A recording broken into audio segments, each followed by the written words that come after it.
Hey guys, we're back with a no BS review of Parker's 2024 release. And we're going to tell you right now why we think you should try this before you spend your money on this. Because your money is hard earned. It is hard earned money.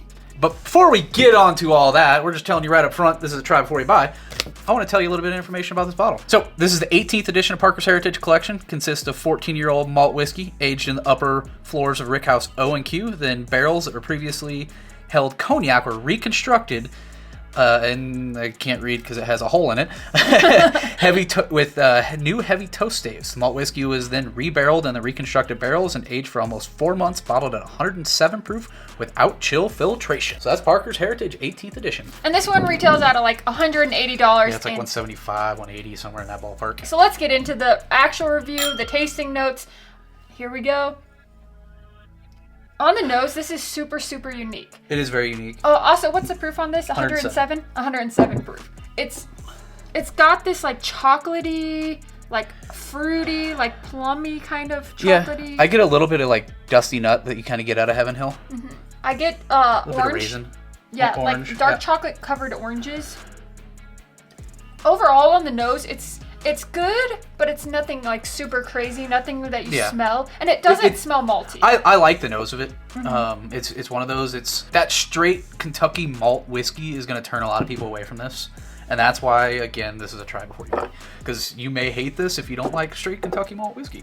But some people, actually, most people are probably not going to know if they like straight malt whiskey. Correct. All right, let's taste it. Smells good. It does smell good. It's nothing mind-blowing like a Russell's 15 or anything, but it just smells good. All right, let's taste it. Some of those similar notes that we got on the nose come through on the palate. Like it's kind of like this mixture of like sweet and dark notes, like summer and fall and winter kind of combined into one pour. I can taste the malt, I think. I taste the malt in this, let's just put it that way. And then I can taste the cognac. Because you kind of get that almost like raisiny, like plummy. Yeah, definitely raisiny, plum. I still get that orange, like orange chocolate, dark chocolate kind of note. I get the orange, but it's nothing like the Parker's Orange Curacao they did. That one's just... okay, I love that one. Oh God, you're just wrong. I'm weird. I love that one. But what I will say about this is if you're expecting a huge flood of oak, you don't get that. Like, I barely get an oak flavor in this. And it's probably because of the malt. I don't know how malt impacts oakiness, but it does make me think of when you drink scotch. And, you know, normally on scotch, you can't really taste the oakiness, but you can taste that this is more refined, I guess you would say, not as sharp. But it's not like this creamy pour. It's just kind of like all over the place. But with scotch, it's put in used barrels to begin with. Right. This is put in barrels after 14 years. Right. So... yeah, I just don't know how Kentucky malt whiskey works with a lot of the flavors and oak and everything else. It's just good. We just know what we get out of it. Yeah. Like I said, I don't think this is mind-blowing. I think we may be the oddballs out with this one. I think a lot of people love this. That I've kind of glanced at some reviews online. But to us, it's just... I think I had in my mind when we saw this bottle being released that this was going to be just freaking awesome and I'm going to love this bottle, and it's just all right. Do you feel disappointed? I mean, I don't feel disappointed having a Parker's, but at $175, I kind of do. Right. It's not one that I'm going to try to find another bottle of. That's for sure. I'm happy that we have the one, but if I would have tried it before we bought it, I don't know. I don't think that I would have bought it if we would have tried it before we bought it. Because it is really, really expensive. But also, we have never had a Parker's Heritage before. So getting this bottle, that was really exciting and really cool.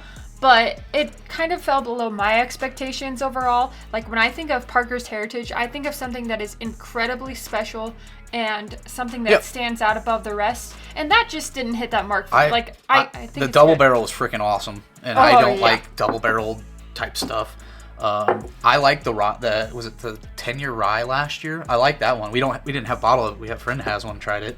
The 8-year rye was really good. I think we've had some of the weeded ones that have been great. This one's just all right. It is still good, but is it $180 good? No. That's why we think that you should try it before you buy it, because it is going to be a polarizing pour. It is. It's going to be something that a lot of people are like, I hate that. It's not my cup of tea. And there's going to be some people that do like it. And it's one of those, if you see it for $175 on the shelf, you're going to pick it up. you're not going to pass on it. You're going to pick it. A Parker's up for that price. Right. Now, but whether when you keep start, it. Yeah, whether you keep it or get it for a friend, that's a whole different story. But when you see these, most of the time, they're going to be secondary, sitting on a liquor store shelf or even in the secondary market. They're going to run you $400+. I think they're around $6. That's a whole different animal when it comes to just all right. Right. And I want to say all right. The drunk person or machine that put this damn label on, look at that thing. That thing is so off-centered. My OCD is taking over with that one. It is crazy. I did not notice that. But yeah, Parker's, it's good. It's nothing mind-blowing. And that's why we think this is a try before you buy it. So that's all we've got for you. But before we end this video, please don't leave without hitting that subscribe button and going and checking out all of our other reviews, because we do reviews each week and we want you guys to see what we really think about each bottle and each pour, so you can decide for yourselves if you'll buy them, or maybe we'll help you save a little money along the way. So that's all we've got for you. I'm Dara. I'm Bill. We'll see you next time right back here on The Average Drinker.